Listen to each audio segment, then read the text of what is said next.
Se tem uma coisa que funciona 100% de verdade no Brasil, é o Sistema Nacional de Transplantes. Com essa situação atual do Faustão, esse assunto está sendo muito falado, né? E eu tenho visto muitos comentários, assim, errados sobre isso. Por isso que eu vim gravar esse vídeo. É um sistema único, eficaz e totalmente gerenciado pelo Ministério da Saúde. E aí o que acontece? Muitas pessoas chamam de fila, né? Uma fila única. E as pessoas que trabalham ali no meio não gostam desse termo, porque acaba levantando margem para uma interpretação errada. Porque na verdade não é uma fila. Uma simples fila só leva em consideração o tempo, né? A cronologia. Quem chegou primeiro entra primeiro na fila, quem chegou depois vai entrando atrás. E não é simples assim, até porque não tem como ser assim. Então, como o nome mesmo diz, Sistema Nacional de Transplantes é um sistema e não uma fila, onde são levados em conta vários aspectos. A cronologia, mas também a gravidade e a compatibilidade com o doador. Vamos entender isso na prática. Só um parênteses que é importante saber também que o sistema leva em consideração a regionalidade. Então vamos levar tudo isso para a prática para a gente entender. Sobre o transplante de coração, que é o caso do Faustão, existe atualmente na fila, acredito que 386 pessoas, acho que é isso. E aí saiu essa notícia de que o Faustão passou na frente, né? Se tornou uma prioridade e as pessoas começaram a falar, porque tem dinheiro, porque no Brasil é assim, é assado, porque pagou e tal. E não é nada disso, vamos lá entender. Dentro dessas 386 pessoas, existem várias subdivisões, digamos assim. Então, é sim uma única lista nacional, porém, cada estado tem a sua própria lista, ali da sua região. E aí, cada estado faz a sua lista e manda para o sistema, e aquele sistema vai juntar as listas de todos os estados para gerar essas 386 pessoas. Por que é importante a gente falar isso? Porque, por exemplo, o Faustão, ele está lá em São Paulo.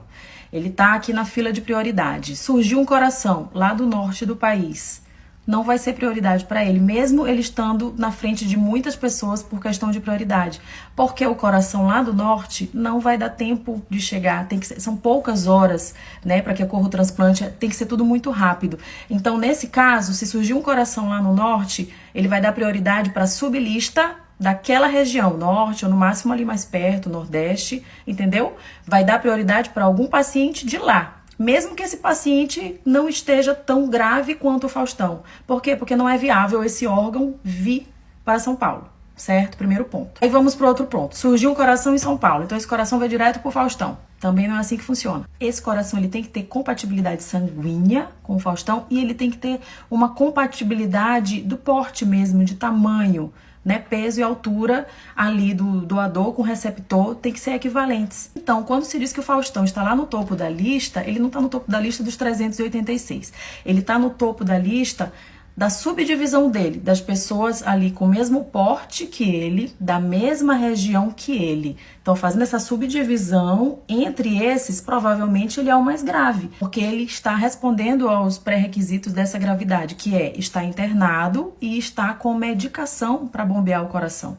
Fora a diálise também que ele está precisando fazer para substituir o funcionamento dos rins. Então esse é um critério sim de gravidade que se sobrepõe a várias outras pessoas dali do mesmo porte que ele, mesma faixa etária, mesmo tamanho, nananana, só que estão em casa, esperando em casa, estão conseguindo manter uma estabilidade com medicação, então não tem tanta urgência. Então vamos supor que desses 386, eu estou supondo, tá? Eu não sei, tenham 80 pacientes que tenham o mesmo porte do Faustão e que estão ali na mesma região.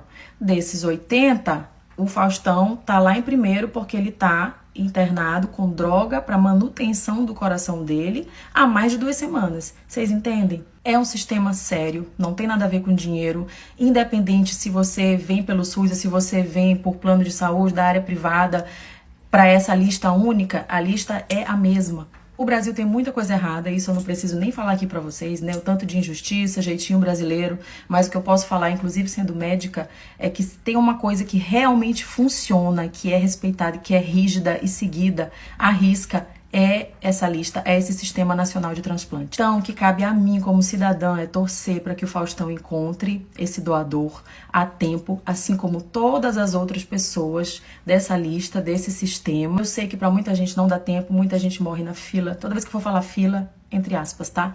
Do transplante. E, inclusive, eu tava lendo sobre esse assunto, e eu não sei se vocês sabem, mas a doação de órgãos diminuiu muito no Brasil. Então, essa lista, ela tá indo mais devagar ainda, porque ainda tem muito preconceito. E, pasmem, diminuiu bastante da pandemia pra cá. A gente tem que falar mais, a gente tem que divulgar, tem que ser uma conscientização, um trabalho de conscientização. Por quê? Porque não basta você se assumir doador de órgãos, né? Você gravar um vídeo, você colocar no testamento, você colocar no seu RG. Não adianta, porque no Brasil, pela lei, a palavra final é da sua família.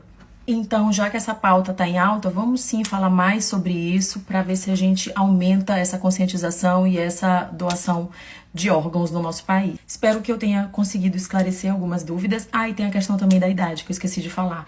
Muitas pessoas falando que o paciente mais jovem tem prioridade, como é que o Faustão com 73 anos passou na frente. Não tem essa questão da idade, tá? A idade, ela não é colocada como uma pauta, um critério, assim como todos esses outros que eu falei. Então é isso, gente. A gente segue aqui na torcida.